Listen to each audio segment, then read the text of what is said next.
Good evening, Crimson Tide Nation, and welcome to the 25th edition of Crimson Tide Live, right here on Alabama with the Voice of College Football, simulcast on the Voice of College Football X count from yours truly, Jackson Johnson, and my partner in crime, Johnny Burtz, as we go over on how we've got some happy days in Tuscaloosa, not just in college football, but in college basketball as well. And let me tell you something, folks. It's going to be a wild ride. Yeah. How you doing today, good buddy? I'm doing well, a little rain up here in Huntsville tonight. Oh, man. Yeah, a little cooler, but a little rain, so we'll see what happens. But doing fine. And yourself? Oh, I'm doing great. Just getting ready for another Monday and another Friday. And, you know, for those that are tuning in, wondered why we're having a later start than usual. Well, we're just, I was in a meeting. Let's say there's some magic cooking from the Voice of College Football. You're going to be very happy where the Voice of College Football is going. Let's put it that way. And we've got something for you, for all of you.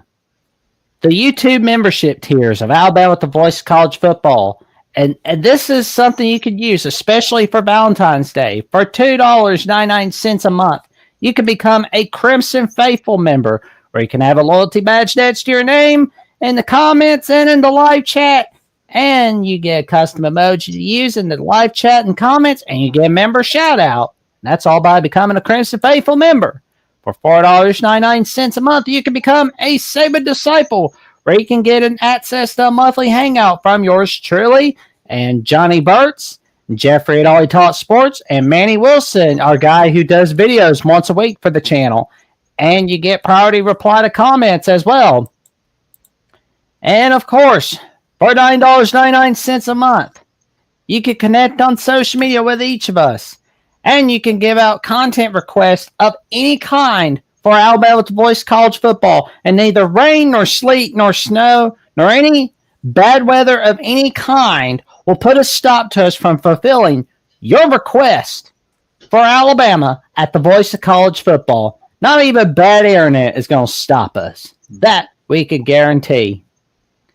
And Elon's promised Starlink. If we have a problem, you know, Elon, he's promised us access to Starlink. So we this will not go down. We'll be up and streaming. Exactly. And a little something special for Valentine's Day. And, of course, Johnny, you got a birthday coming up this week. Am I correct? Oh, yeah. Happy birthday to me. There you go. Happy early birthday. And we celebrate. Huh? Oh, happy day. There we go. Happy days are here again. And happy days include coming on in and checking out the disputed national champions, college football's historical 1990s reset from the Voice of College Football himself, Mark Rogers. And in this book, you'll learn about what happened during the 90s, how the decade changed sport, why the championship results should be questioned, and how to critically think through the snares and appreciate the accomplishments of teams that were not recognized as champions. This book provides an in-depth analysis of the changes, controversies, and outcomes that define the decade of college football. It challenges readers to explore and critically evaluate the decisions that shaped the national championship landscape. Unlock the mysteries of college football's most debated decade. Grab your copy now. There we go. We've got magic coming your way right here on Alabama with the Voice of College Football. And let me tell you something. You're in for a wild ride. But speaking of wild rides, last night's Super Bowl was pretty stacked. Yeah, it was. I enjoyed it. Good competition. I was proud of players, you know, especially Philadelphia, and a lot of the I know there's several former Alabama players that play for Philadelphia, and so it was good to see them out there and doing well. And I saw Landon Dickerson. I think he's playing guard, and then Devontae and Jalen. Yeah, I know you Oklahoma fans. Yeah, we still claim Jalen, so get used to it. But yeah, doing well. And shout out to Devontae, man. 1 of 5. Tell him, Jack. 1 of 5. Yeah, there you go. He's now the 5th player in the history of football to have a national championship a Super Bowl, and a Heisman Trophy. Wow. Yep, national title, Heisman, Super Bowl. That all three of them. That's an exclusive club right there. Wow. Good for him. There you go. And guess who's in? He's in the club with Reggie Bush, Charles Woodson, Tony Dorsett, and Marcus Allen. There you go. God, it's 3 Southern Cal guys, isn't it? Yep, Reggie Bush. Well, two of them. Two of them are USC. One of them's Pitt, and one of them is Michigan. That's the Michigan man, Charles Woodson. Oh, yeah, Charles Woodson. I was thinking Charles White. Yeah, I was thinking Charles White. He was a running back way back when. So, yeah. Exclusivity. Yeah, Maybe that'll be in one of those commercials, the Heisman House, that kind of stuff, and create something for him there. But that's special. Oh yeah, very unique, very exclusive, and good for him. And score a touchdown in it and be a key factor in the game makes it even better. But I thought Philadelphia was. I'm not going to say much more prepared than Kansas City, but it's the old want to, and it seemed like they've lost before, and there's always more incentive to knock the big dog off the platform and being the underdog, and a lot of times there's more incentive with regard to that, and I thought Philadelphia wanted it more. Well, and there was one other guy that we had that was in the Super Bowl, Tyler Steen, but he didn't play that much. But he only came in during the first half due to an injury. Oh, okay. I forgot about Tyler. Yeah. Well, good for him. Yeah, we got a huge night like that. It's like you don't see this every day, where it's like Cowboys are not happy because I got a buddy who's a Cowboys fan. He's none too thrilled about the Eagles winning it all. Oh, really? Yeah. Mm-hmm. Oh, yeah. Well, hey, you got to do something during the season. After the season, you can bellyache all you want, but you had your opportunities, and I'll tell you what, Philadelphia wanted it more, played better, had a better scheme, all top to bottom. Just start to finish. You could tell. I really, Jack, after about the third, fourth drive, I was like, I kind of had it in my whatever that Philadelphia was going to win this game. And they did. And it was a lot smoother, better game plan, more incentive. Of course, obviously, being trying to knock off the top dog. It's hard to win a three-peat. Hard to win it. You're at the pinnacle, and everybody wants you to be come tumbling down. So that's what typically happens. That tells you how hard it is to be a three-peat. NCAA, NFL, that's hard. Yeah. And it's extremely hard. Yeah, and inspiration is on the underdog anyway. So you've got to be able to overcome that. Philadelphia took care of business, and deservedly so. And I was really impressed. Game plan, everything was just so much better. So much better. So much smoother. It was interesting. And really, can you believe this, Jack? The 59th Super Bowl, and a president of the United States had never attended. I know, right? And I'm seeing a lot of them. I started watching them way back in the 70s and stuff, and I was like, really, really nobody, not one. And not. So it was good to see him there, and he was well received by the crowd, and so. I know everybody today's on this divisiveness and stuff like we don't need politics in sports. Come on. Politics is everywhere. They're throwing it down your throat 24 hours a day on television. Everything's politics. So anyway, but he was well received and turned out good. And they said it was going to be the most protected as far as forces and things of that nature. And evidently it was. Went very smoothly. Yeah. But I was thinking about how the streak continues for teams that have three-peat. Kind of like how the Dolphins celebrate every year that they were the last unbeaten team in all of pro football to have had an unbeaten season from the 1972 season. Exactly. The Packers, like the surviving members of 1965 through 67, are definitely celebrating the Yeah, fact. yeah. Oh yeah, I saw something on ESPN a while back, and it has those guys with the undefeated team of the Dolphins way back in '72, and I guess every year they have a reunion, and especially since the passing of Coach Shula, and every year it's just fewer and fewer of them that are that are still with us, and so it was kind of moving to watch and to hear them and their reflection back of doing something that has not been done in 52 years. yeah. But they keep adding these games on. Got to get that advertisement. Got to get you make that money, pay those salaries. So it's going to be harder and harder to do. So, but it is unique. Even back then, it was unique, and it's even more so today.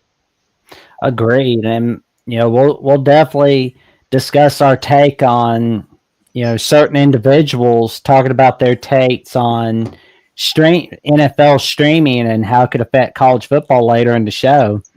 Yeah, That's gonna be a wild one for sure. Yeah, but not good. But we'll get there.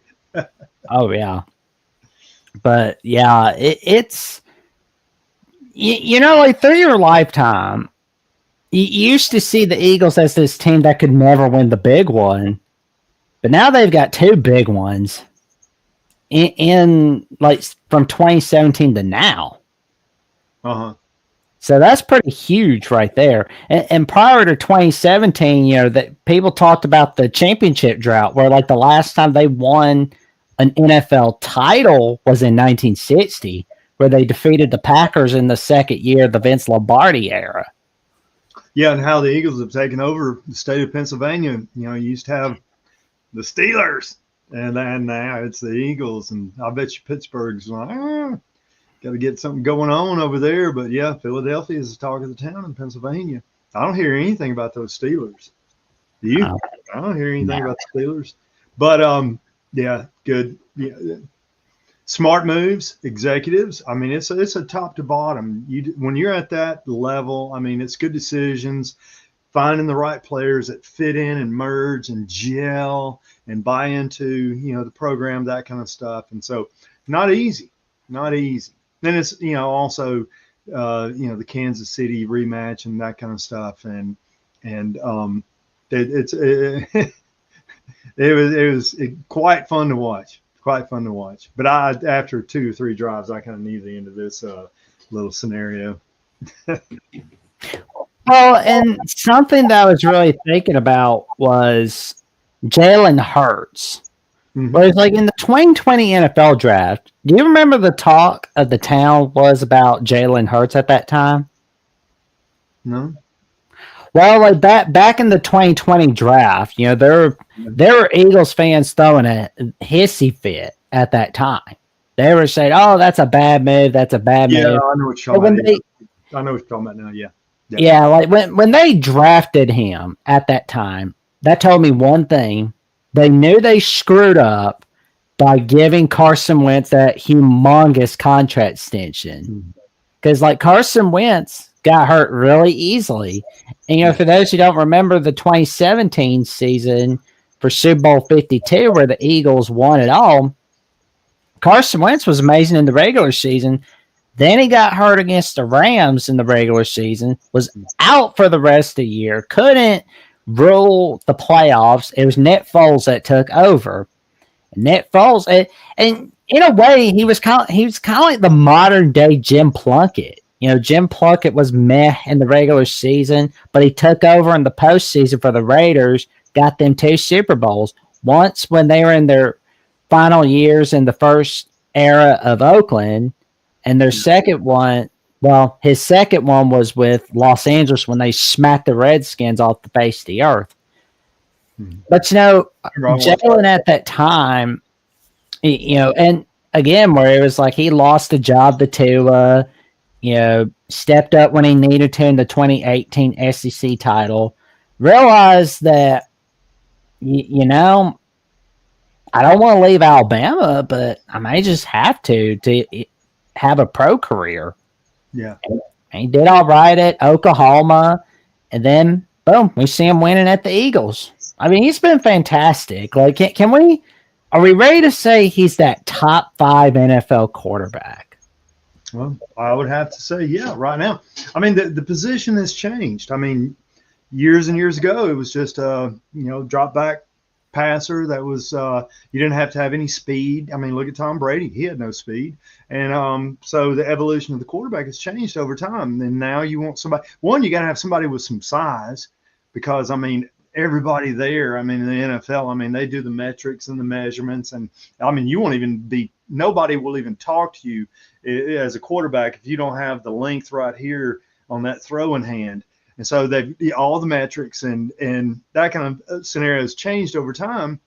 And so now you're looking, you got to have a big guy, all right, that can, handle lick, take a lick, like the old bunny, take a lick and keep on ticking. And you got to have that kind of size. And then you also have to have some speed, because, everybody knows in sports speed kills, and you got to be able to throw it a little bit. All right. And so back in the old days, you were looking at somebody, all they had to do was just hand it off or throw it. They didn't have to run it. Roger Staubach was kind of a different breed right there. But by and large, quarterbacks in the NFL, pre-2015-ish, most of those quarterbacks were just drop back, tall, throw it, and hand it off, and that's it. But now everything's changed. You got so much of a different. You need more of an athlete. Okay, and so you got to have somebody who can take some hits. And so I hope people remember Jalen Hurts when he played Alabama. He's one of the strongest guys on the team. I mean, that guy was a warrior in the weight room. I mean, I've seen videos of him, racking and, squatting and that kind of stuff, hundreds and hundreds of pounds. And so you knew the guy had some speed. You knew he could take a lick, and then he could throw it a little bit. And so, yeah. And so right now, yeah, he's definitely a top 5. And we got Steve coming in the chat saying Double J and Johnny salute. Salute to you too, Steve. Thank you for tuning in to tonight's edition of Crimson Tide Live. And here's a little 49-year drought that Jalen Hurts ended from this article from Chase Goodbread at Tuscaloosa News. He made a lot of history in quarterbacking the Eagles. And there it is, 49-year drought. There it is. Our guy Kenny Stabler was the last quarterback from Alabama to lead his team to a Super Bowl. That was against the Vikings and the granddaddy of them all. Yeah. Wasn't that 1977? Yep. From the 1976 season, the year to go to the movies. Yeah. And at that time, the Raiders had this huge issue of being able to beat the Steelers when it really counted. Kind of like how the Bills can't get anything done against the Chiefs in the postseason. They can get done the regular season, but they can't get done in the postseason. Yeah, and that was that year before with the immaculate reception with Franco Harris catching the. Oh, the immaculate reception was 4 years before 1976. Yeah. That was in the AFC divisional top. Matter of fact, that was the first playoff victory for the Steelers at that time. Yeah, I believe. Well, at least in the Chuck Noll era, 2 days before Christmas.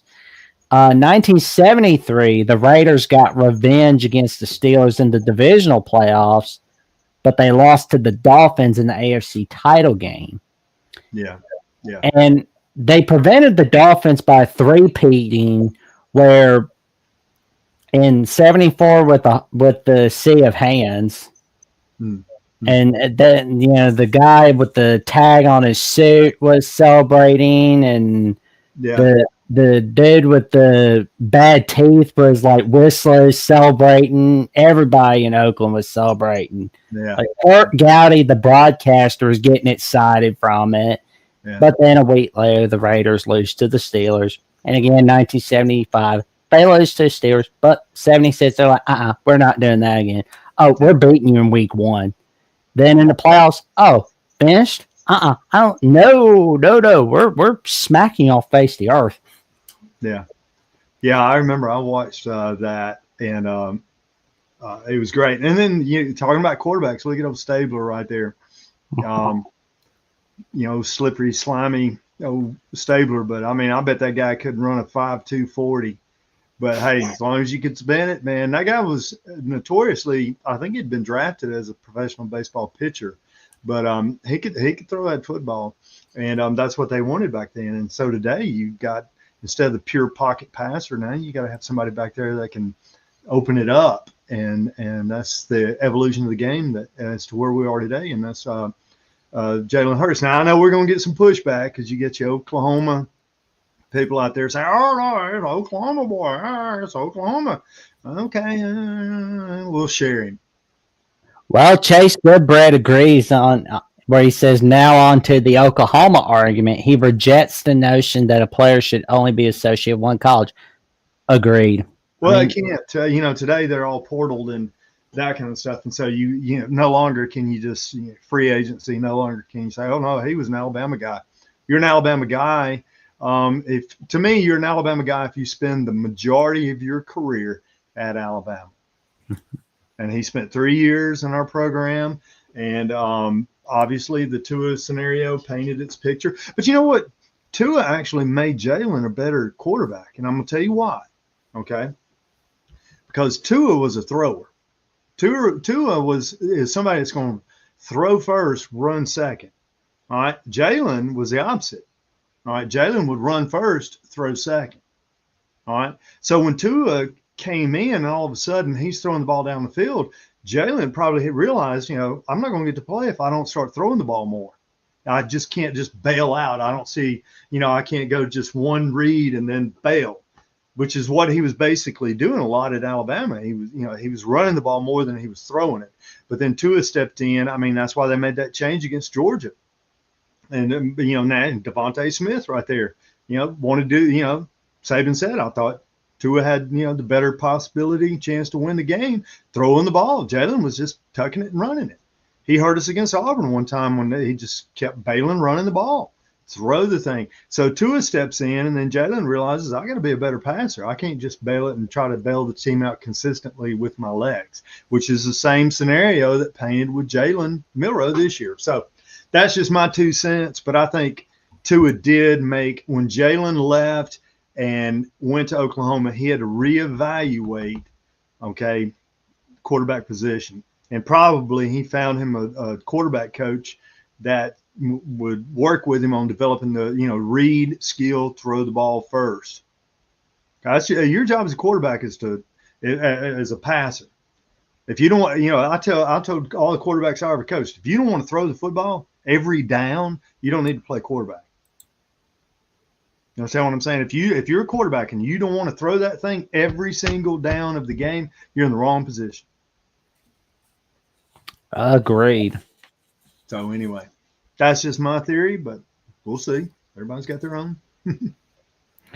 Well, it was a great night for everybody in Philadelphia, and most certainly for everyone in Tuscaloosa and in Norman to see Jalen getting that first Super Bowl, which we hope it'll be the first of many for our guy Jalen Hurts.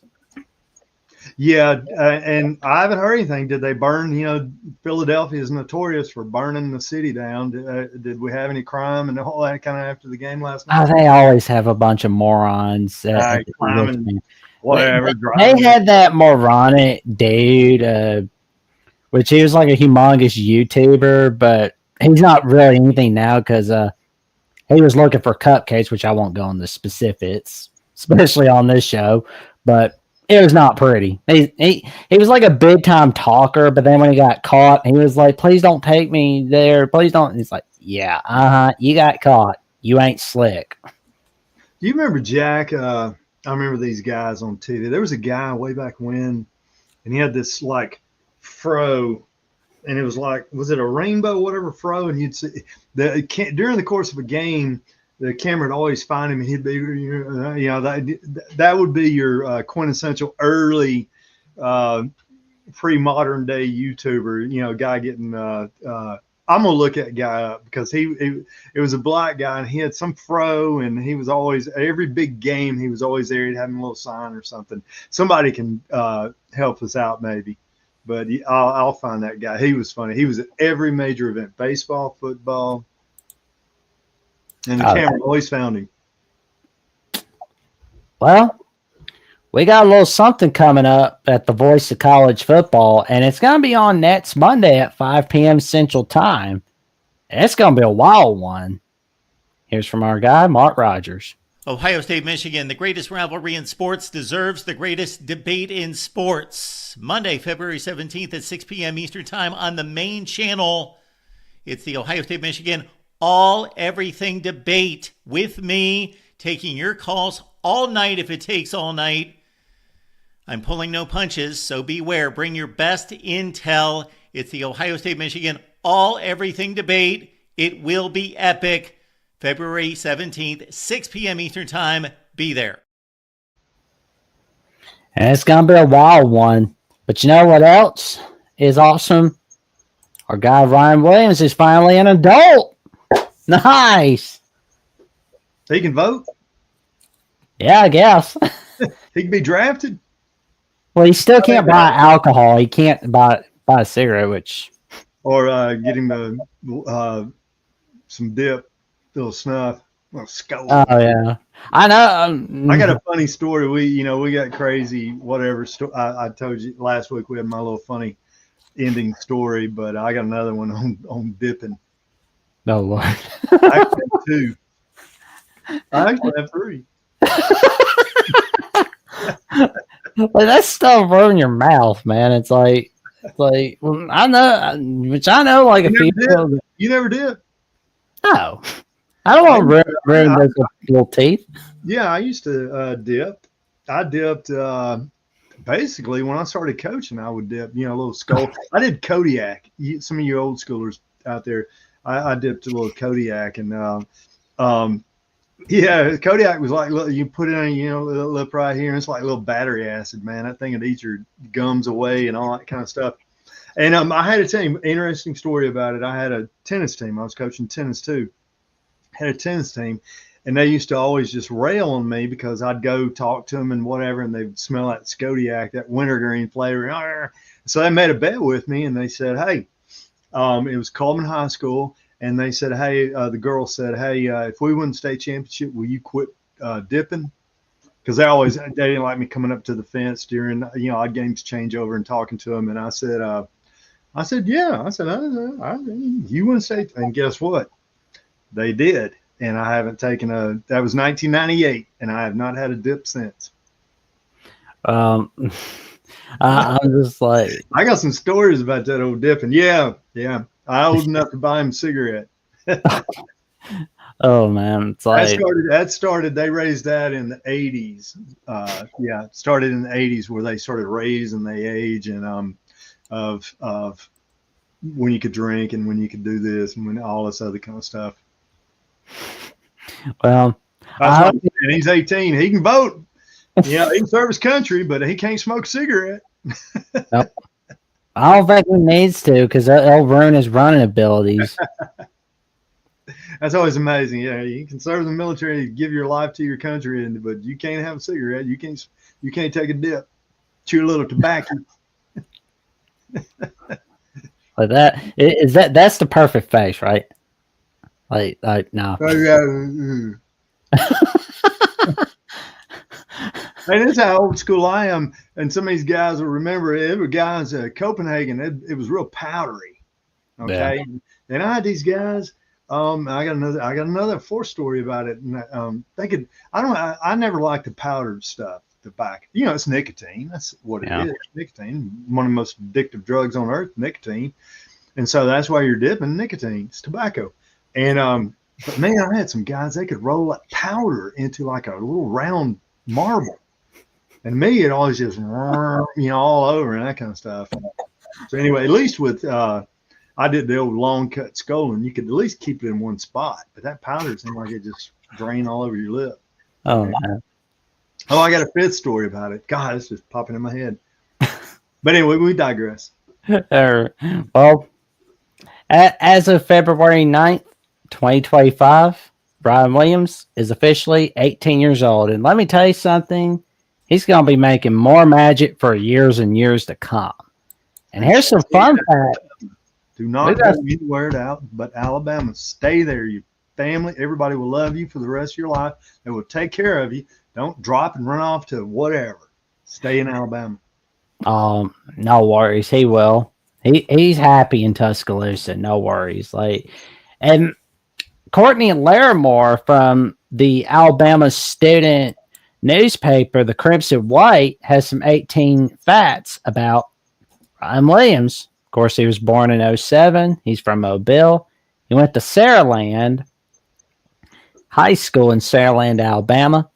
He was first player to win Alabama's Mr. Football Award more than once, and the first sophomore to receive that honor. He was given it in 2022 and 2023. He was... Jack, don't mean to interrupt, Saraland. I got a connection to Saraland. My brother and I were given up for adoption, and we were, foster care. We were all over Mobile. Before I was adopted, I was finally adopted. I was 8. My brother was 10. And we lived in Saraland, and I was attending Saraland Elementary. Go, Ryan. Nice. Saraland. There you go. That's a win, man. And his nickname is Hollywood, for those who don't know. He got that moniker when he was 6 years old. His father's also named Ryan Williams because he always put on a show. And he had fantasy-like numbers, like 5 or 6 touchdowns a game. And he scored his second touchdown against Western Kentucky. He has a script A tattoo on his shin. Longest reception so far was 84 yards against Western Kentucky. Chose Alabama over Auburn, Florida State, Georgia, Texas. Thank goodness he didn't go to Florida State, because then he'd be hearing about whining about we're going to leave the ACC. And let's see. He also decommitted from Bama the day that Saban retired, but he realized, Alabama's the place to be. And his best friend is Jayla Backwee. That's pretty cool. And their days go back to Saraland High School and Clay Chalkville High School. They've been friends ever since. They have a podcast together called The New Wave. Sounds like we better be watching that. That's for sure. Is it New Way or Wave? W-A-V-E. New Wave. Okay. Kind of like that in the early 80s had that new wave music came in from England. Oh, yeah. And he ran track in high school. His father played for Auburn as a cornerback in 07. So his father was part of those Auburn teams that were beating us in the long losing streaks for us. Fear the thumb. Yep. And his sister paints his nails. And the tradition started in his sophomore year of high school when his sister decided she liked painting nails. She first started with her mom before moving on to her brother. And he says, I'm comfortable with my own skin, as he said in an interview on the Hey Coach show. It didn't really bother me. I think the first time it was just clear. Now she's gotten so much better. Well, and there's Jack, you should have followed up with a picture of his fingers. Well, I'd like to see what that looks like.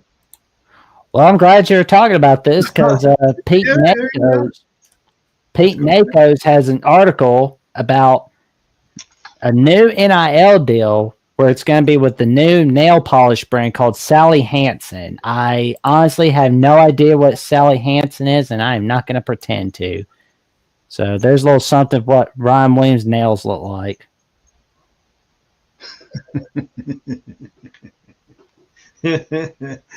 Oh, just when you thought you'd seen everything. Okay, more power to him. Whatever cranks your tractor.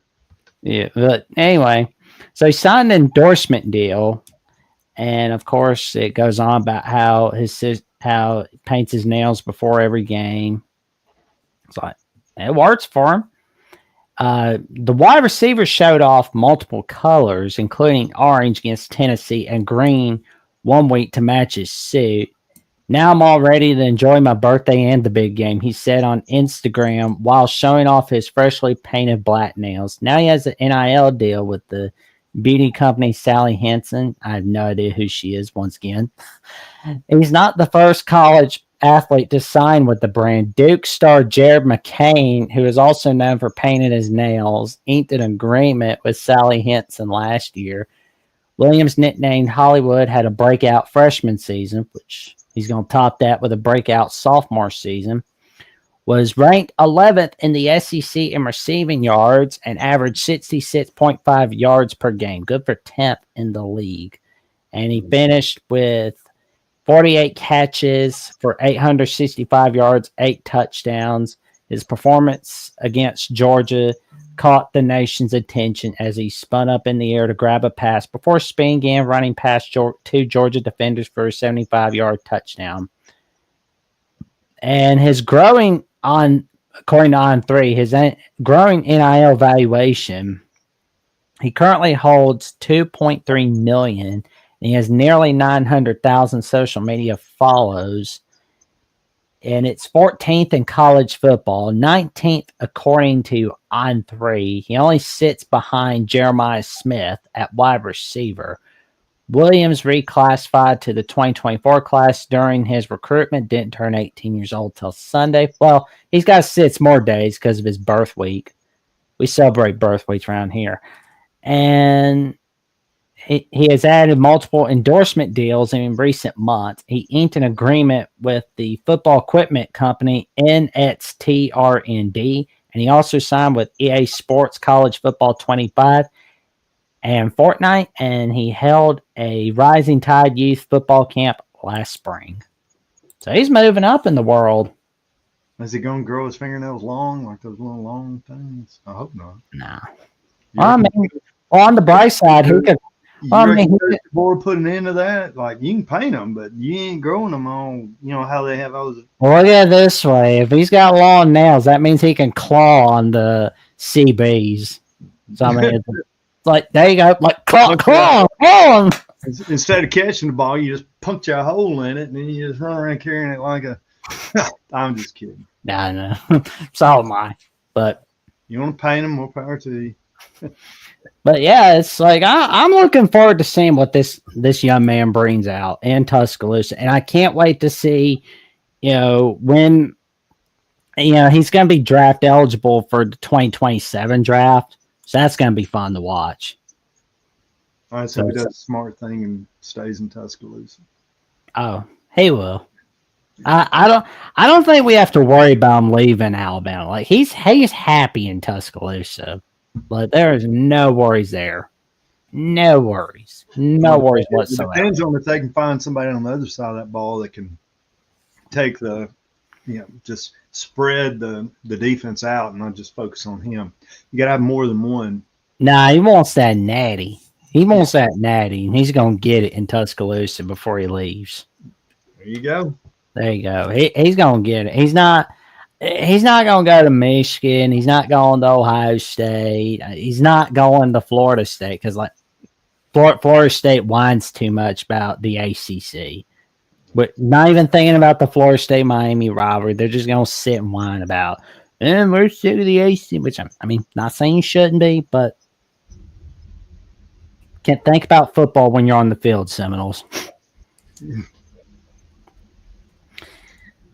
Well, and it's going to be fun seeing what Keelan Russell can do with Ryan Williams. That's going to be fun. Yeah, it's going to be interesting this spring to see. And we'll go down. We'll take a look and see Ryan Grubb and how he works the quarterbacks. Because I'm going to tell you what, if it's me at Alabama and coming in, I'm going to pick a quarterback and I'm going to commit to him. And I'm not going to just create this monster of which one, the questionable scenario with the quarterback. I'm going to find who fits what I want to do within my offense, and I'm committing to that guy. And I'm not going to play the ring around the roses and back and forth with ping pong with the quarterback and create that kind of divisiveness. I'm going to be decisive with it. There we go. And that leads to a perfect segue for one of his best friends. Who is it exactly? Guy named Tristan Keys. As Keelan Russell is telling Tristan Keys to come on home to Tuscaloosa. He has not stopped recruiting for Alabama after enrolling in January. Now has his eyes on Tristan Keys. And there it is on his Instagram stories from last week where he says, "Come home, Britta. And there's that Alabama elephant emoji. And Keyes is considering Alabama and several other SEC programs. He plans to officially visit the Crimson Tide and respects their tradition of producing wideouts. And he says, quote, they produce a lot of great receivers and it's a lot of WRUs, but I feel like that's one of them. As he tells Touchdown Alabama, they have produced a lot of first-round receivers. Agreed. Yeah. And last night was further evidence. Yep.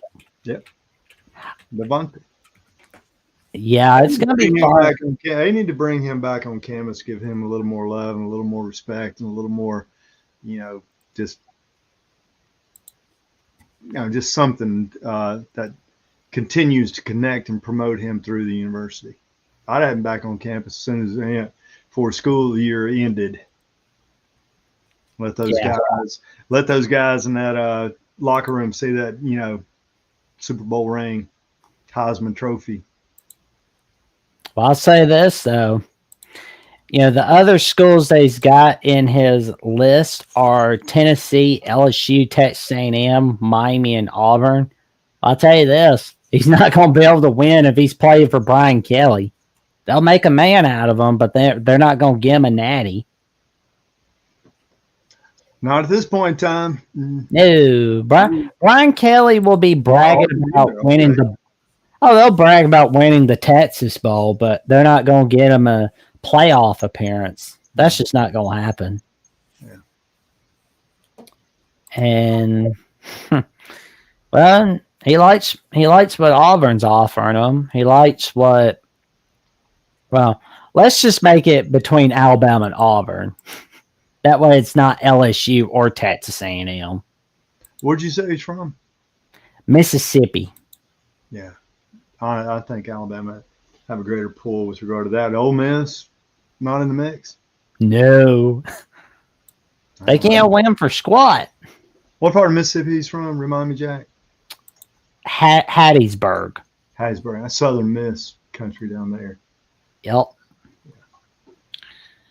That's a lot of good players come out of that part of Mississippi, yeah. So, that'd be good. But that's, yeah. All right, so Ole Miss, no.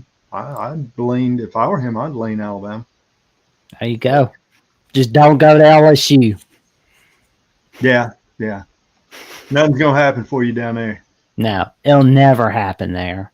Not right now. Not in the next couple of years. Of course, they proved me wrong. But I'll stick with my guns on that one. I don't see anything special happening down there anytime soon. There we go. And we have another guy.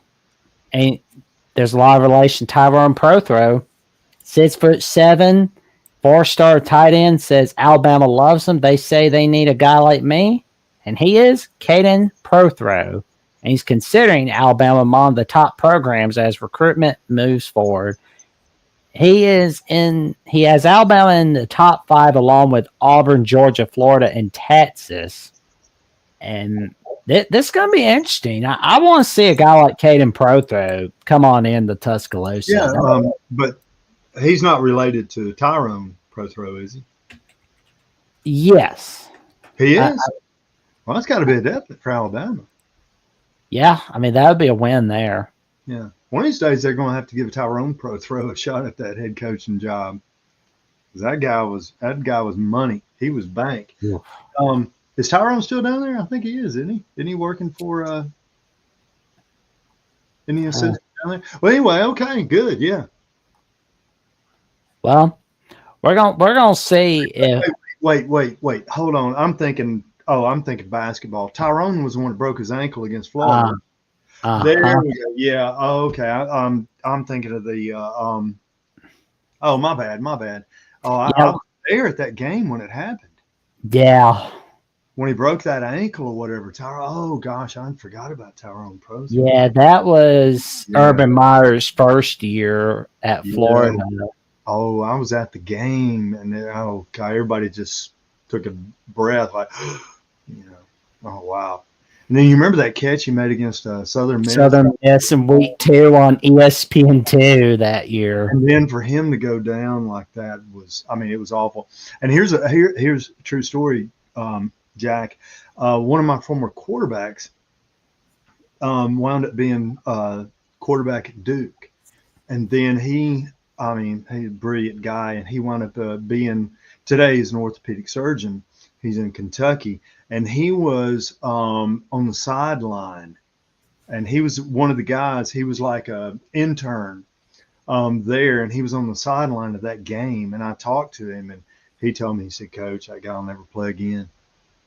He was there on the sideline. He saw, and he told me, he said, "Coach, it's that bad. He'll never play again." I told him my quarterback's name was Spencer Romine. And Spencer played at Coleman High School. He was an all-state quarterback. He was, Bryant Jordan Scholar Athlete of the Year. Went to Duke specifically for med school, and he was interning. Okay, down there when that happened, and he was on the sideline, and he was one of the first ones out there, and told me, he said, "Coach, he'll never play again." It was that bad. And that guy was great, man. That guy was good. Oh, there's a clarification. I thought Caden was related to Tyrone Prothro, but he's not. Well, we can do the 23andMe, and the Prothro. That name is somewhere. They're interconnected somewhere in the genetic whatever. But anyway, it's good talking. I'm glad I realized I was talking about the wrong person. But yeah, Tyrone Prothro. Maybe Tyrone can help us out with a little bit of that recruiting right there. But oh Lord, that was awful. I remember everybody it took the life out of the stadium because he was very well loved. Well, we have a guy who's a Georgia 4-star defensive back who has Alabama in his top 5. He's going to make his commitment date set on February 19th. And his name is Jordan Edmonds. He's going to choose between Alabama, Florida, Georgia, Oklahoma, and Tennessee, and he garners a 4-star rating from most recruiting sites. The Alabama Crimson Tide offered him in March of 2024, which has allowed them to build a relationship with him for almost a year. He's 6'3", 380 pounds. Wait. 300? Give me those dimensions. 6'3", 180 pounds. He is projected to play CB cornerback at the Nets level as he is signed there for Sprayberry with his length. Okay. All right. That's good. I like those dimensions. That is wow. That is the cornerback position has changed. Now they want them tall and lean. Oh, in the old days, cornerback was around 5'9", 170. Speed. But now, I guess you can get them that tall and with speed. So, oh yeah, that's good numbers for a corner 6'3". I'll say this: February 19th is a date to watch for. I want to see if we can get them. That'd be cool. Yeah. And I wonder who he's compared to. Well, nobody yet, but he doesn't need to worry about who he's more like. Jordan Edmonds needs to be Jordan Edmonds. Just keep bringing that magic. And let's see, we've got another one. Bear McWhorter, a 4-star O-line, earned an invite to the UA All-American game. Well, Alabama's going to host him for an official visit in May. He's a 4-star offensive lineman out of Cass High School in Georgia. He has Clemson, Florida, Michigan, South Carolina, and Alabama as the top 5. We can use some O-line. And he said, quote, "A lot of different things. Relationships is a big one. Just who I'm hearing from, who I can see myself playing for. And the other factors he was asked about when he will make his decision is then just sitting down, praying about it, thinking about it, like, where do I see myself fitting in? Because I feel like I've seen everything I need to see on visits. Alabama has hosted the four-star recruit several times over the last several months and feels his relationship with them is strong. He is 6'4", 290 pounds. McWhorter is an agile offensive lineman who shines at the guard position with his ability to work to the second level and be physical in the trenches in the run game.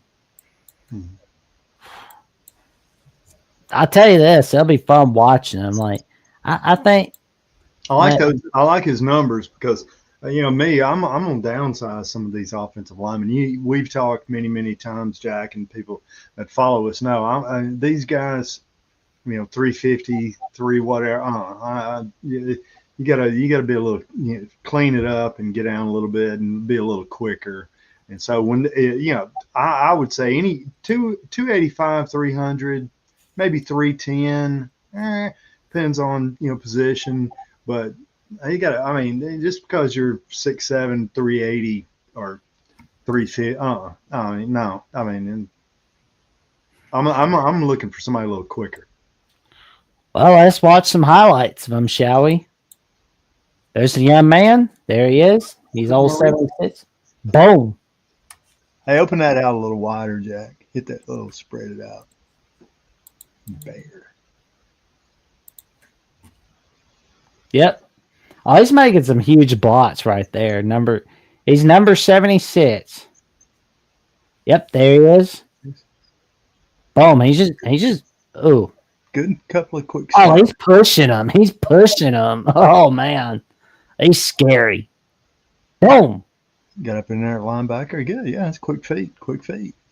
He's about 280. I'll tell you what, that's about 280 is what you need to be. Oh man, he's just like pushing him. He's like go back home where you came from. Oh, they need to zoom in a little closer on that one. Oh, he's running. There you go. There he is on the left. Boom. Bam. He's right. He's got to go back home. He's like, this is our house now. Yeah, I like it. That's good. There we go. And there's a couple more. Boom. Oh, man. He's like, no, this is our house, son. This is our house. And there he is. There he is. Boom. Oh, he just pushed him down. He yeeted him down. There's another one. Boom. Oh, yeah. He's like, go back home. Go back home. Let's get him. I am sold on this young man. Yeah, I like the footwork right there. That's the right size. If I'm recruiting, that's what I'm going for. 280, 300, and after that, and defensively too, defensive tackles and stuff like that.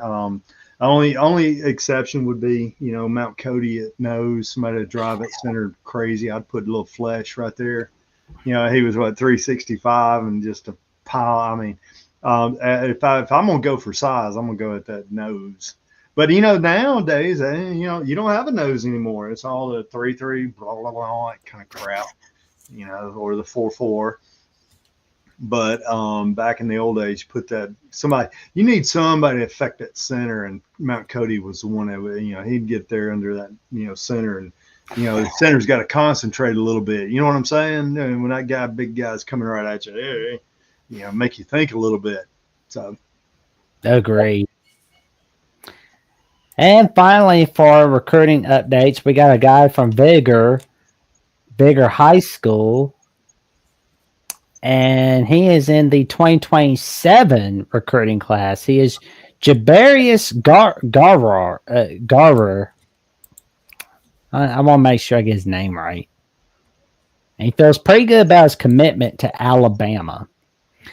He is from Vigor High School in Alabama, 2027 4-star. Alabama currently holds a verbal commitment from the sophomore. The Crimson Tide's efforts at making him feel like Tuscaloosa's second. Yeah, you say Vigor? That is Vigor High School. Vigor. Yeah. Yep. Vigor. I didn't even you said that. I was like, Vigor. Vigor. Okay. Yeah. Well, why they have the O there? Good school down Mobile. Yeah, good school down Mobile. Yeah, Vigor. Nice. There you go. Big school.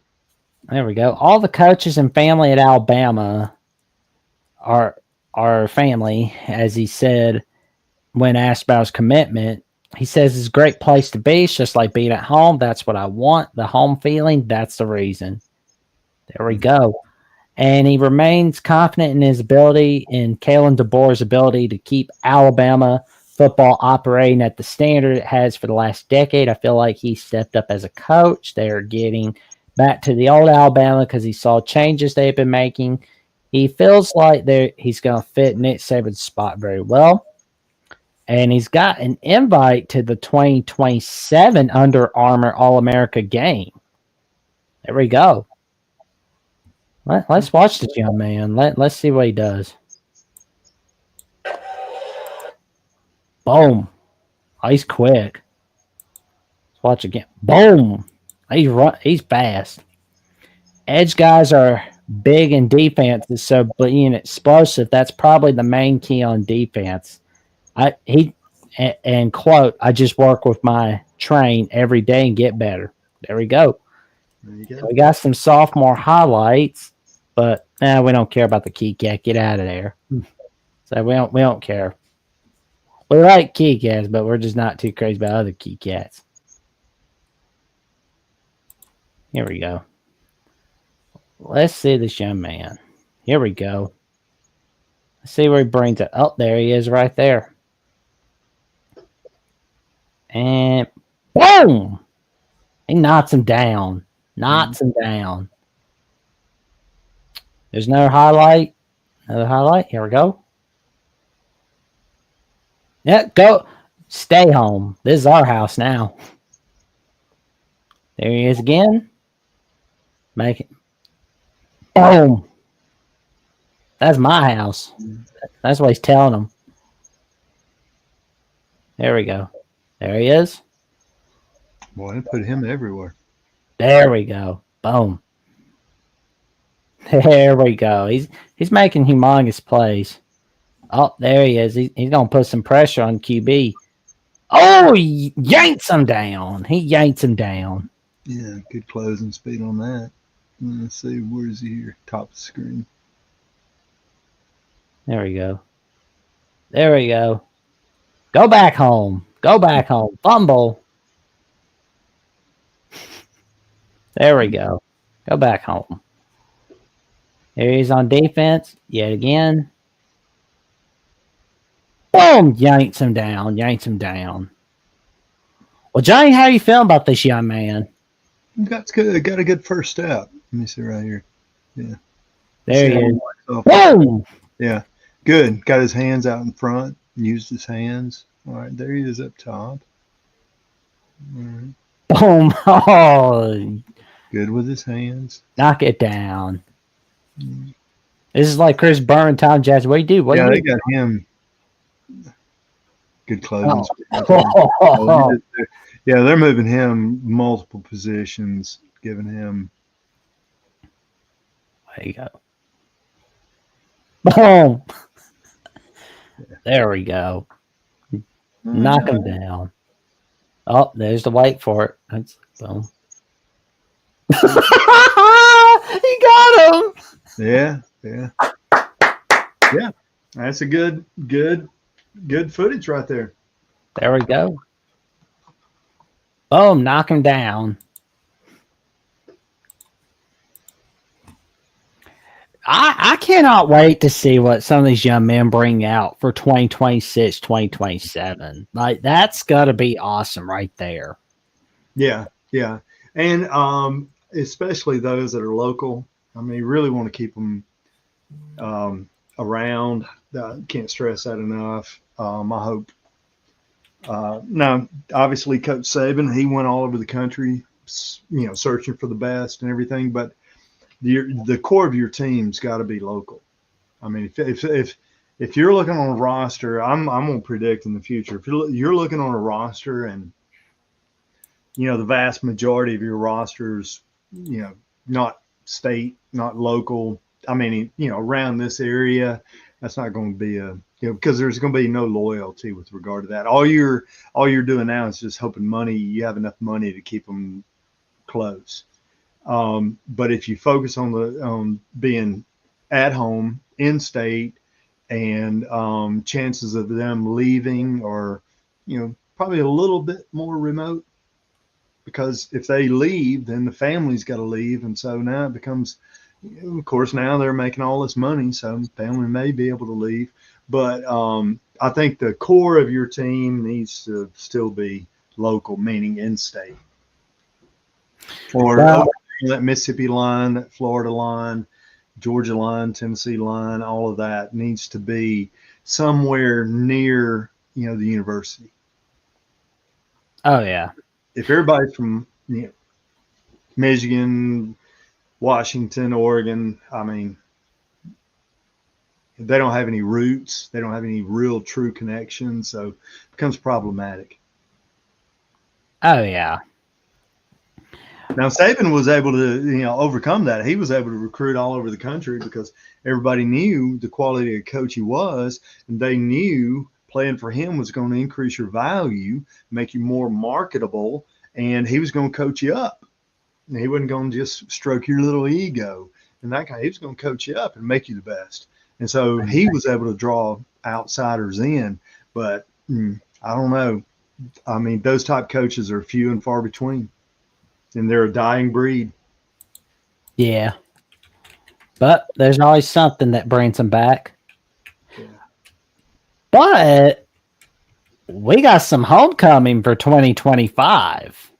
And that's going to be our matchup against Oklahoma. Oh, that's a good one. I was given whatever about South Carolina picking Alabama to be. What are you thinking, South Carolina? But I can see why Alabama picked Oklahoma. Payback. Bring them on down here. Little incentive. But I don't think South Carolina was in that type of position.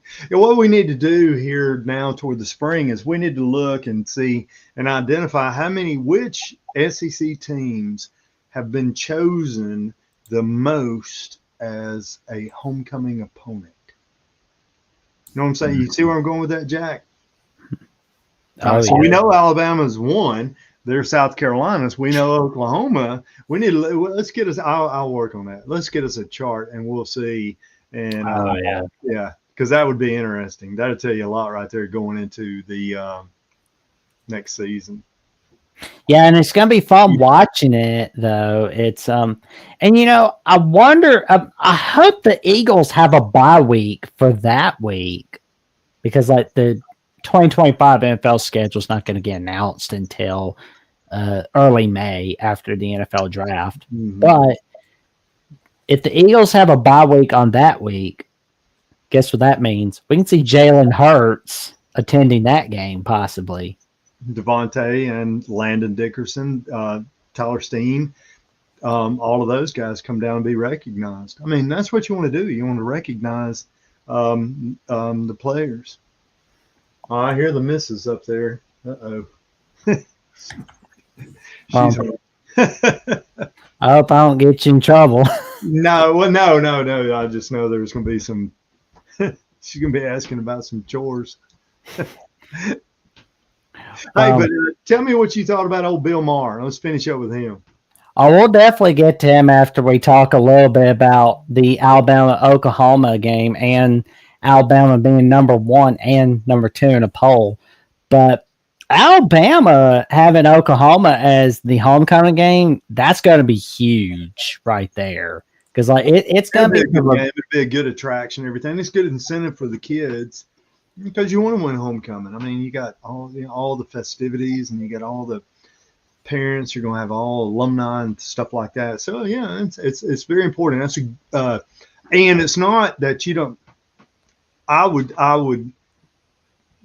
when you choose a homecoming opponent, I mean, sometimes you got to look at who are we playing, okay? And you don't want to pick somebody that they're going to use it as chalk talk, which Oklahoma's going to do, all right? But then the counter to that, Alabama's going to look at it like we laid an egg in Oklahoma, in Norman, this past fall. So hey, we need to, we got a little revenge factor. So you can look at it that way, but for most teams, you're always trying to you want to win, for the alumni that are going to be on campus. Everybody have a good time. Everybody walk kumbaya, and everybody's happy and walking away. And so I'm not sure South Carolina's going to get that with Alabama coming in for homecoming, but I can understand Alabama, picking, because we talked, Jack, and we were trying to figure out why would South Carolina pick Alabama, and but I think we kind of know why Alabama would pick Oklahoma. Yeah.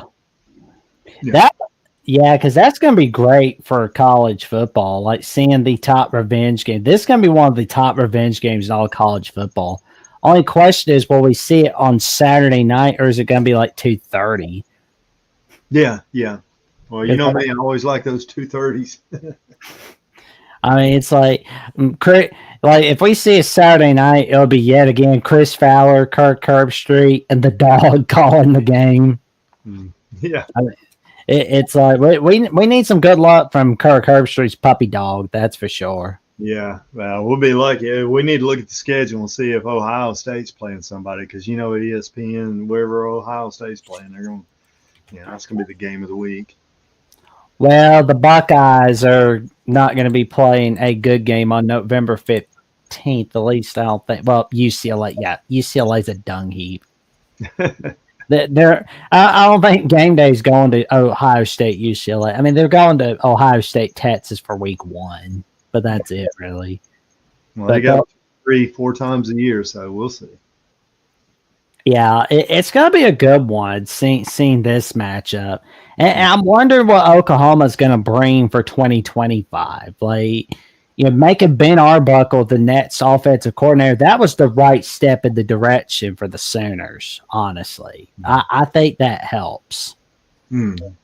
And, John Mater transferring from Washington State to Oklahoma, that's a great move right there. Because, it's a lot better than Jackson Arnold. You'd have to think. And, of course, right here at Alabama at the Voice College Football, by that time, we'll definitely go big again like we did last season. That was a fun show where we had Preston Gant and Eric Cooper and Parker Thune and John Hoover. Yeah, it was. That was a lot of fun. We'll do that again. Oh, yeah. And this time we can bring. They were doing the old poor, pitiful me. Yeah. They punked us on that one. We'll be like, it'll be 100 nothing. So anyway, we'll have welcome Alabama for a homecoming. Hey, we'll definitely have to do like a 2-hour show for that one, like a 2-hour show where it's like we just bring Bama people and Oklahoma people for that week. Yeah. So it's like there we go. We bring the Sooner Smiths, who are the Oklahoma host, Chad and Tierney Smith, the husband-wife duo. Who needs Taylor Swift and Travis Kelce when you got Chad and Tierney Smith on Oklahoma at the Voice College Football? They bring they bring all kinds of magic together on Oklahoma at the Voice College Football. I gotta admit though, like that's gotta be huge right there. Like, and I want to see if they can get through Michigan in week 2. Like, because they got like an easy start to 2025. It's a little bit easier compared to last season. They got Auburn coming to their backyard. They got a bye week. They got a cupcake game in Kent State, and they got Texas on October 11th. Mm-hmm. Yeah. And it's, Brent Venables, I'm wondering if Texas is going to be kind of like how Michigan is kryptonite for Ryan Day at Ohio State. I'm wondering if Texas is going to be kryptonite for Oklahoma for Brent Venables. No, probably. Obviously, Sarkisian's doing a great job, and so it'll be definitely. I see Texas owning that series for the next 2 or 3 or 4 years.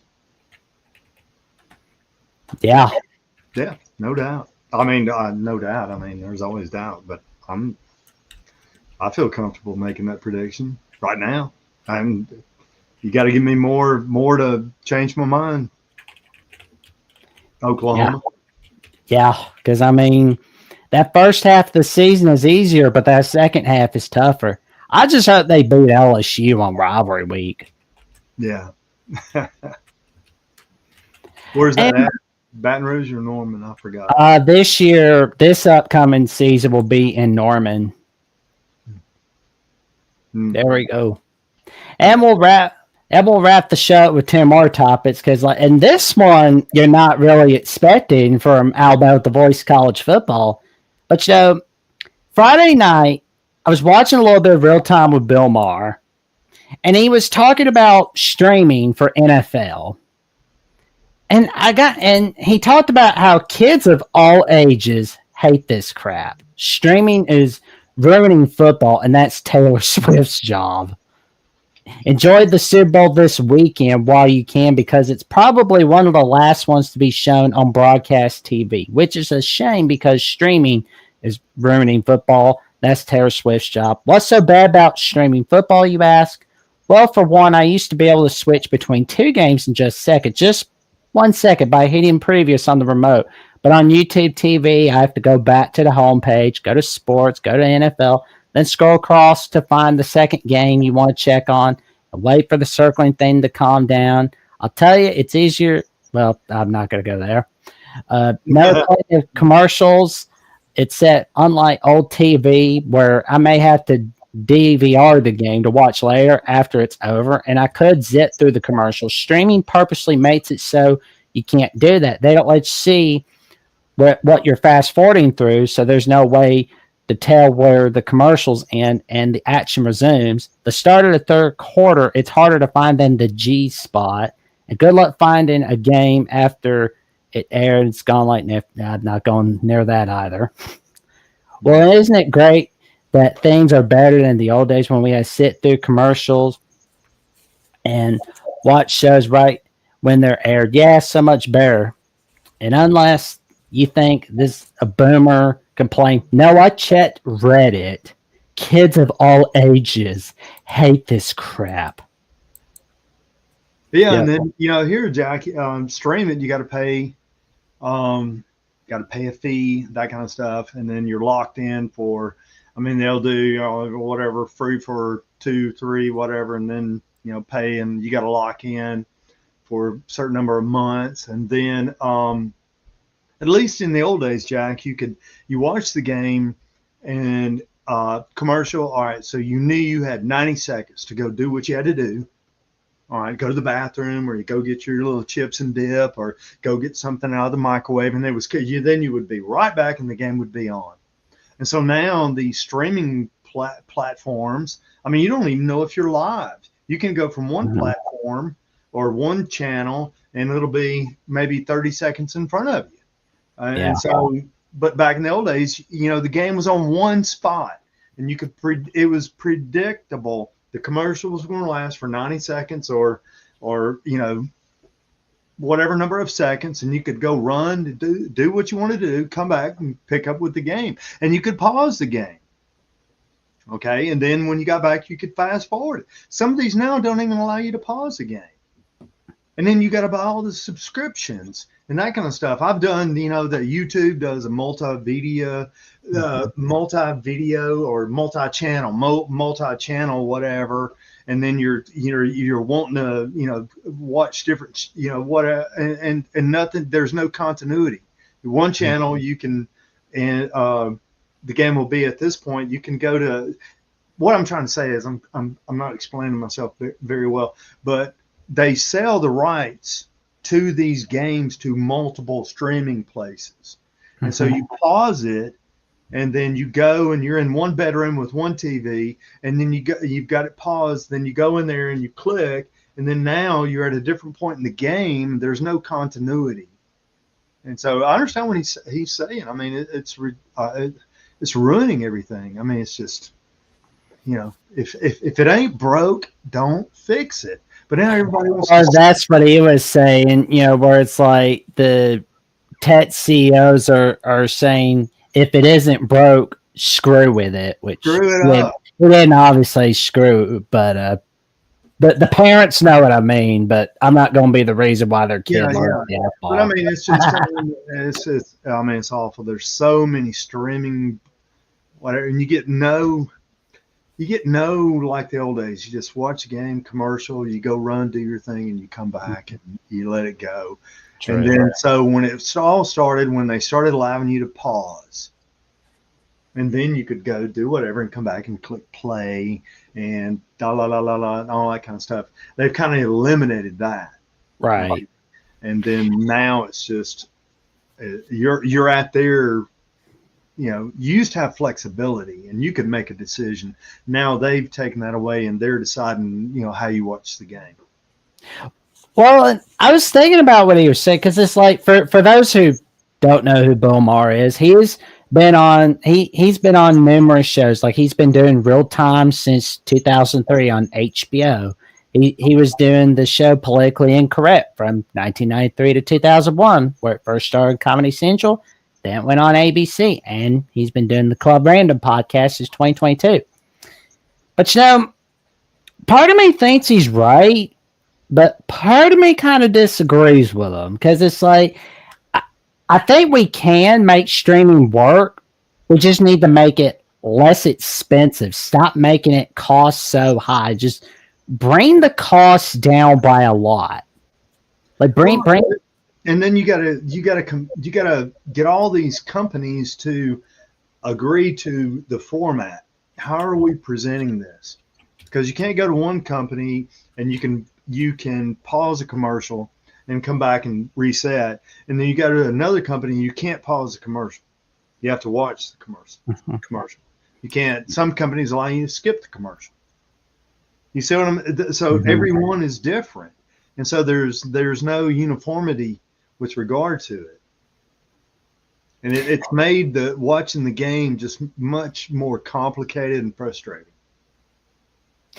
Well, and that's the thing, though, is I'm curious to see what the plan will be moving forward. Like, I'm hoping that there'll be that again, where like the apps are less expensive. Like, and I don't think it should affect like viewership in Tuscaloosa because it's like the TV contract for the SEC is only with ESPN.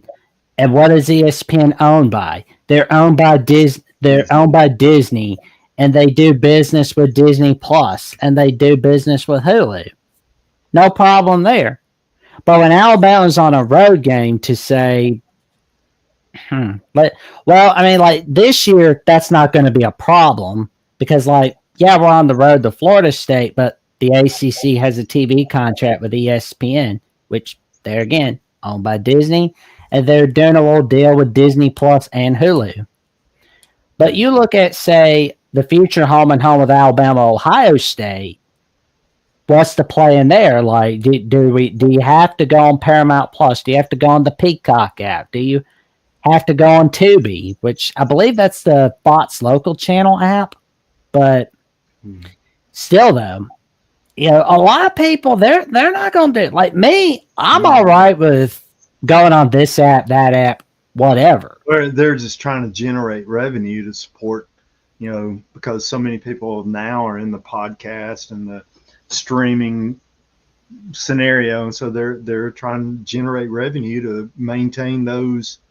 It's like all these political pundits now are creating their own podcast and creating their own little network. And that's what the sports channels are starting to do. Follow the leader, follow the trend, that kind of stuff, and selling rights to this, to that. It's all generating income. Yeah. It'll be interesting to see what happens moving forward. But it's like I'm hoping we're not seeing college football games on Netflix anytime soon. Because it's like I'll do it, but I know like a lot. That's gonna happen. Oh, I know. Yeah. It's like Netflix got too much money. It's gonna happen. They're gonna get their greedy little fingers into it, and CBS. They lost ESPN. they'll be outbidded, and they'll create it's all going to change. And then here we are again in an NBA. People watching, people are going to get fed up with it. They're going to be, and so they think they're generating income, but what they're doing is they're just, reducing their income because it's just going to be too far reaching, too many people, too many hands and fingers in the cookie jar, so to say. So it's going to go to mush. Yeah. It's hard to say, but I mean, it is. I mean, money's everywhere and it's all about money and that kind of stuff. And there's nobody that can create just a one solid trust this is where you want to watch. It's divested into too many different entities. And that's the NCAA. They're selling rights to their little model so they can generate income, multi-billion dollars. So they're going to allow Tubu and Tubo and Tubo and Timbo and Tebow, all of these whatever options to program that they're going to pay to get this income and that kind of stuff. And then it makes it just obscene for everybody else. You just want one simple product. It's what everybody needs is one simple product. Simple product. Just like the old days. We had 3 channels plus PBS. We had ABC, CBS, NBC, and PBS. And then you watched and you knew when it went to commercial, you had 90 seconds, boom, be back. And then now it's just it's all over the place. Where do I find the game? Oh my gosh, where can I watch the game? Yeah. Well, and, a few people I've talked with, especially at the network, where it's like one guy that I've worked with a lot of times on After Dark, our guy Ben with Exploring from Ben and Salmon on Oregon at the Voice of College Football. He's talked about how, he's had to, go on. He only uses YouTube TV during the season, but that's like when season's over, off you go, or it is Sling. I'm not sure, but I know we've talked about it before, like off air, where it's like a lot of people, they are not standing for that crap.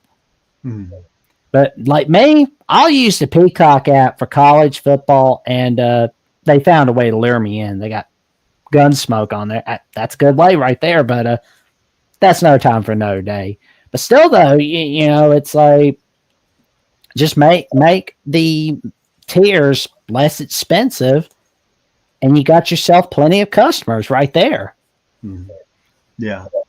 But allow you to be able to manipulate the game manipulate the game the way you choose to. If I want to pause it here, if I don't want to watch a commercial, let me fast forward through it and that kind of stuff. But now they're selling whatever, and companies are required, they are these TV shows or TV channels, they can't let you fast forward because this company's paid all these whatever dollars to have, and you got to watch it. And so anyway, that's killing it. Well, we will definitely end this show on a perfect note because we've got a little game of the century coming up, but it's not in college football, obviously. It's in college basketball. Number 1, Auburn. Number 2, Alabama in the AP poll and in the coaches poll. Pull the coaches poll up.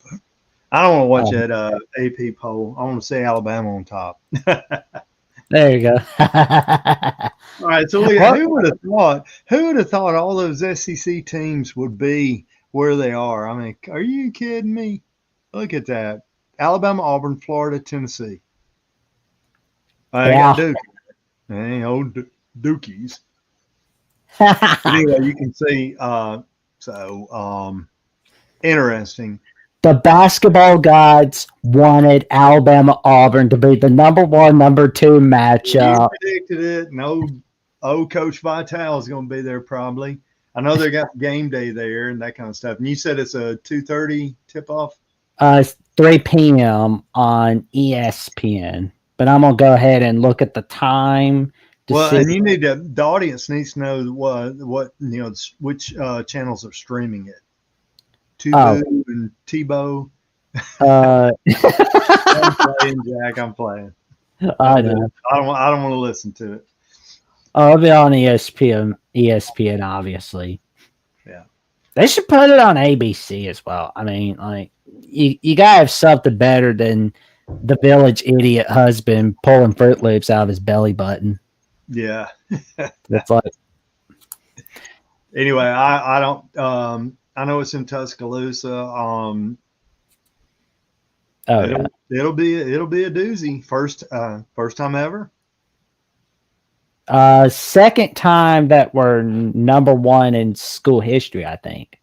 But I mean, first time ever Alabama Auburn 1 and 2 in Yes, basketball in college basketball. at the same time. Mm-hmm. Yeah, Wow. I'll guarantee you those Dukies and those North Carolina, they're mad. they're like They should be. they're still in disbelief. Hey, let me tell you, my friend, or I was telling you about my player earlier, Spencer Romine played football quarterback at Duke, and another one of my quarterbacks. We went up there to meet Spencer at the time as Ty Campbell, and we go there on the campus at Duke, and we go into the gym there. What's the name of the gym, Jack? Do you remember?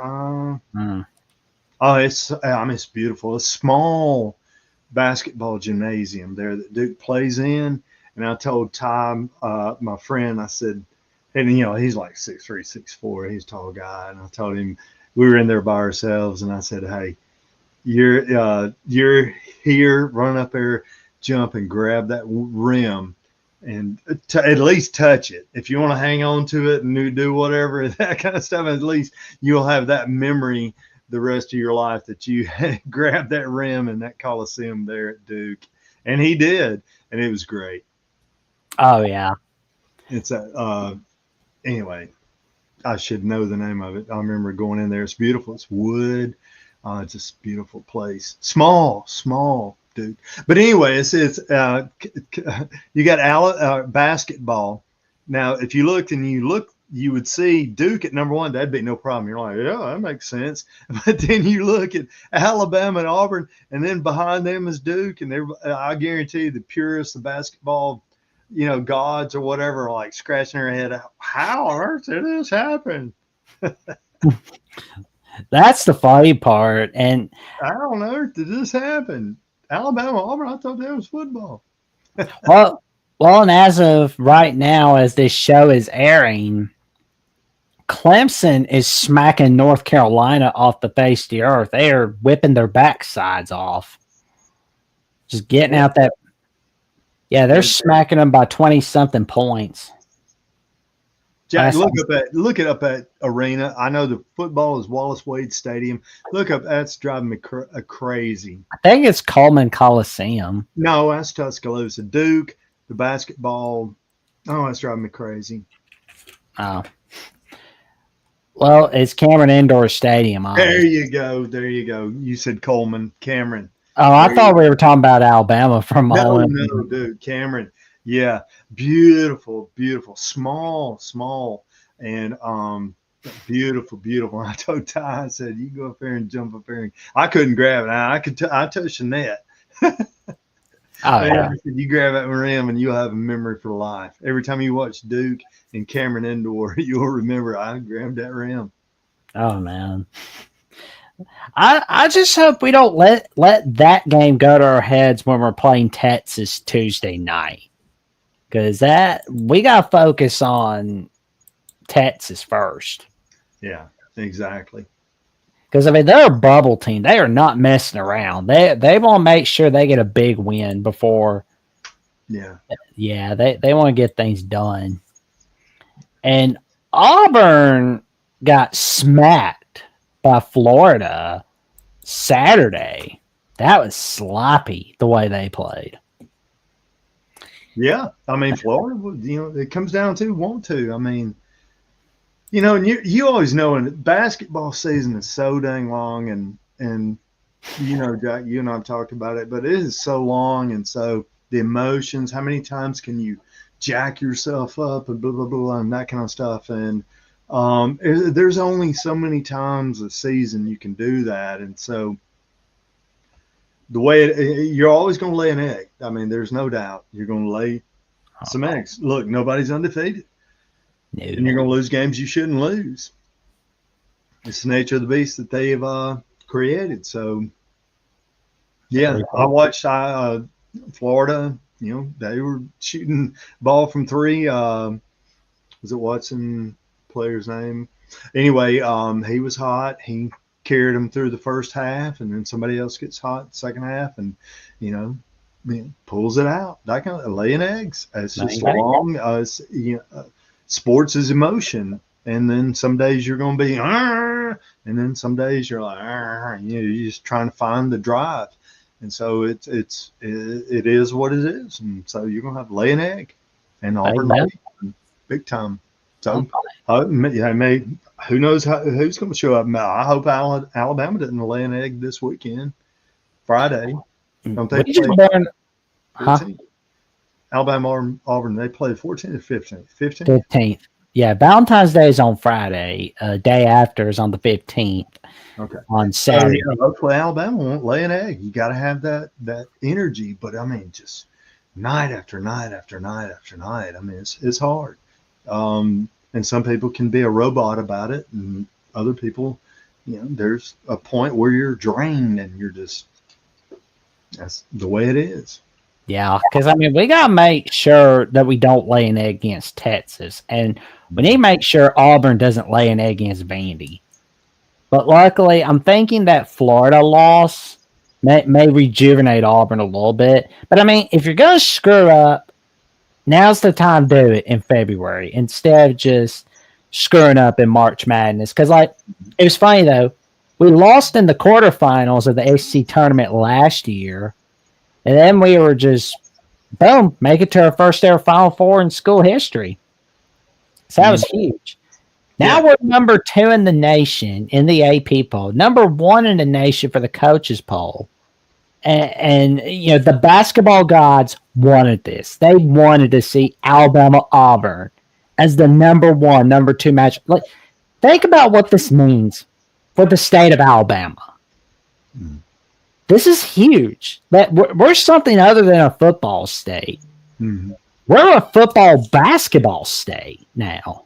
Mm-hmm. Got 2 very good head coaches. Exactly. Because, I mean, 10 years ago, this wasn't even 10, 20 years, more like 13 years ago, nobody was looking at Alabama-Auburn as basketball schools. Kind of like what people think of Kentucky and Vanderbilt usually in football. They thought of us in basketball. We don't do well in the regular season. We're that patty cake. We're that easy win. It's Kentucky that rules the roost. Now it's the SEC basically being what the Big East was in 2011, where it looks like they could have 10 to 12 teams in March Madness. Alabama and Auburn ruling the roost. Just think. Imagine, regardless of who wins on Saturday and who wins in the regular season finale, imagine if we see Alabama-Auburn in the Final Four this year. Forget one of them, both of them in the Final Four. Maybe we can see them play each other. That would be an enormous possibility. Yeah. Crazy moment in time, obviously.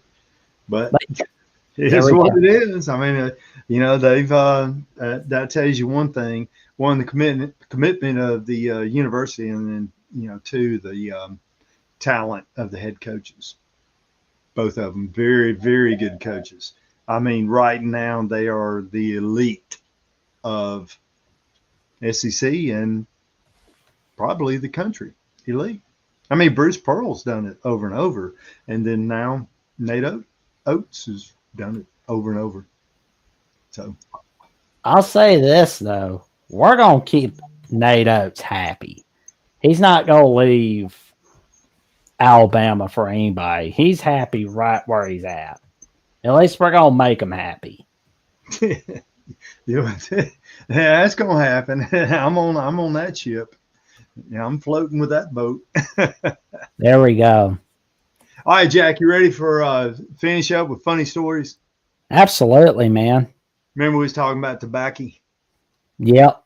The Yeah. dip session. Yeah. Well, and I got several stories on this one, Jack. All right, so you're going. We can come back to this topic. All right, but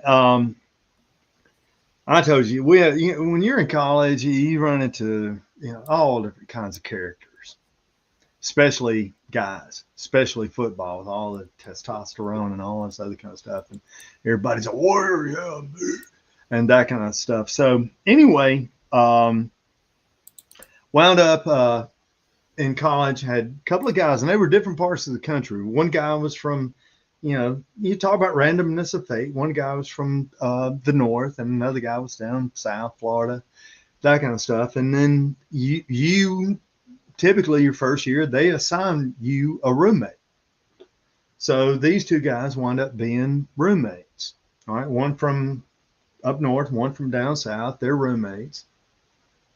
And you talk about the randomness of fate, and you talk about just oddities and commonalities and common threads and that kind of stuff. And interestingly enough, these two guys came up with a little scheme. They knew how to make money. All right. And so here's their little scheme. It was, it didn't matter. You could pick either one. All right. But they would, because everybody back then, our parents, I don't know, my parents were tight, to be honest with you. They were tight. They didn't give me money. If I wanted to take Sally out to get a Happy Meal at McDonald's, my parents weren't going to give me the money. I had to go earn it. All right. So you're working. You find, a way to make some money. So anyway, we're in college, and these guys figured out a way to make money. Didn't matter which one. Okay. All you had to do is pony up some money, and for something simple like this. One of them would chew if you went to breakfast, you had to be there for breakfast check early in the morning. The university would make sure you got up out of bed. Okay. And you had to make breakfast check, which means you had to sign into the cafeteria for breakfast at 8 o'clock in the morning. And so they at least had you awake, and you had to show up, sign in, go eat breakfast, and then go to class. That was the guarantee. If you didn't show up for breakfast check, then you suffered. So anyway, these two guys figured out how to make money. Strange. Randomness of fate. One Ohio, one from Florida. And so what it was either or, one of them would chew food and the other would swallow it. You follow me, Jack? Didn't matter which one. One would chew it, the other one would swallow it. And so then, you'd pony up $1 just to watch and laugh. And you would be like, this ain't possible. Nobody's going to do that. These two guys would do it. All right. So anyway, we pony, we do this, whatever. And, and then you got 5, 6, 7, 8, 10 guys ponying up $1. I mean, that's $10 back then in the 80s. That was good money. And so these guys had a scheme. And so they would just do that. So then it gets more challenging, Jack. Okay. It gets more challenging. So what happened was we started ponying up the money, and then it became dipping. And so, when you dip, you spit. All right. So a lot of people back then, you had the glass Coca-Cola bottles, and you would spit in the Coca-Cola bottle and that kind of stuff. You see where I'm going with this, Jack? Yeah. So then we start ponying up the money. Well, one of them, do their whatever dip, spit in the bottle, and with the other one, drink it. Oh, man. Yeah. Yeah. Hey, Lord. guess what? Yeah. Yeah. It happened. And you're sitting there and you're just there's our guy, Ben from Exploring Ben Sam. I was just telling you about him, Johnny. He is the After Dark host, the co-host of Oregon at the Voice College Football, and on his very own channel, Exploring Ben and Sam. He's flexing about the Oregon Ducks. Says, "Sorry, Jackson, we're back." Oh man, you're gonna love what these guys bring on their channel, Johnny. Like they're hilarious, man. Or they do what I'm telling stories. They do a little more than the storytelling. They got quite a lot of stories. Let's put it that way. Jack, I'm gonna be honest with you, with regard to that, and these two guys, pilfering money and that kind of stuff. It gets worse. Remember, I told you I had about 5-6 stories about tobacco. The old skull and the old dipping, it gets worse. But sit there and one of them turns that Coca-Cola bottle up. Dude, man, you're like, you're just wanting to, you're gagging. Oh, Lord. What people, who can do this? And these guys were notorious. So anyway. Oh, man. I got more. And for anybody listening out there, it's not going to get any better. Oh, man. Wait till you go on to one of the live streams for Ben, man. Like, he's got some party live streams, put it that way. Hey, how did my booger ball go over last week? Anybody? I think it went all right. Yeah. Alabama will be better with Grubb back in the fold, and Milroe just wasn't the quarterback for DeBoer. Agreed, man. Agreed. I wish Milroe a lot of luck. I think he's going to need it, but it's going to be awesome seeing Ryan Grubb and Kalen DeBoer getting back to working together. Well, Jack, I'm gonna be honest with you. I've told you this many times. The problem with I'm not gonna throw Milroe under the bus. That offensive line did not help him. Oh yeah, it was disastrous. It didn't help him at all. So, all right, man. I'm on the road tomorrow. I'll be doing the ACT later on the week. There we go, man. Check out Johnny Burtz at Johnny H. Burtz on Instagram and give him a check out on Johnny Burtz on Facebook. And we gotta find your Ets account. It's somewhere in the hidden realm of Ets. Username, passwords. We're gonna help you find it. It's out there somewhere in the land of Twitter /Ets. But of course, you can find me on Jackson Johnson 979 on YouTube, where I'm 106 subs away from magic number 500 on my personal YouTube. And I've got some updates going forward with Alabama with the Voice College Football and on the Jacksonian, on Jacksonville CFB, on Ets, and on Instagram threads on Jackson Johnson 543-908. We've got some magic cooking right here on Alabama with the Voice College Football. We're 75 subs away from the magic number 2,600.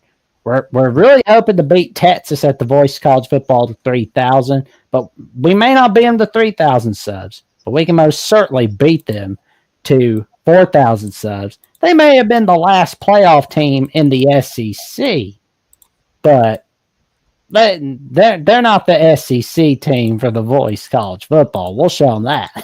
But in all seriousness, though, like Matthew Miller and Gerald Goodrich do a great job on Texas at the Voice College Football. Matter of fact, they're on live right now. Check them out.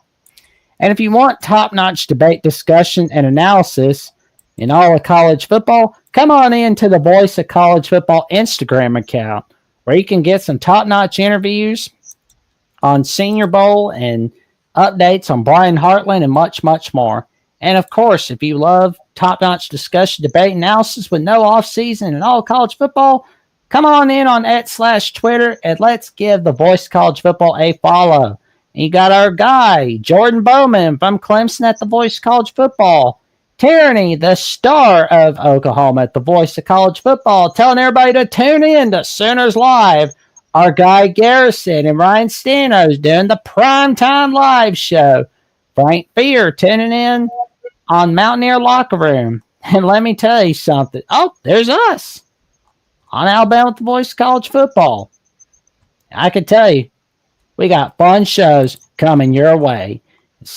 We're breaking the 4th wall inside the 16th wall, inside the 64th wall.